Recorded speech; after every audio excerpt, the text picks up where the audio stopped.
Bismillahirrahmanirrahim. We are going to start off our discussion with the next subsection, which is about the basic concepts of biological molecules. इस subsection में हम different biological molecule से related basic concepts को discuss करेंगे।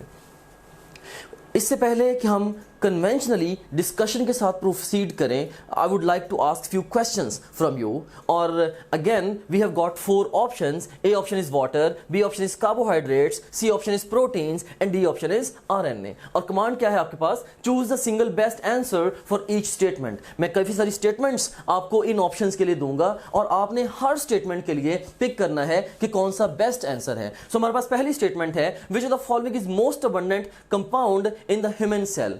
Best response to this question is water. अब next statement है, which of the following is most abundant inorganic compound in human cell? अब यहाँ पे कीवर्ड क्या है? inorganic. So most abundant अगर compound water है तो most abundant inorganic compound भी water ही होगा. Best response is alpha. And next statement है हमारे पास, which of the following is most abundant organic compound? यहां पे कीवर्ड क्या है? Organic. Most abundant organic compound in the human cell. Most abundant compound water था, most abundant inorganic भी water था, लेकिन जब बात आई कि most abundant organic compound, best response would be Charlie to this question, क्योंकि proteins most abundant organic compounds हैं इन द ह्यूमन सेल्स।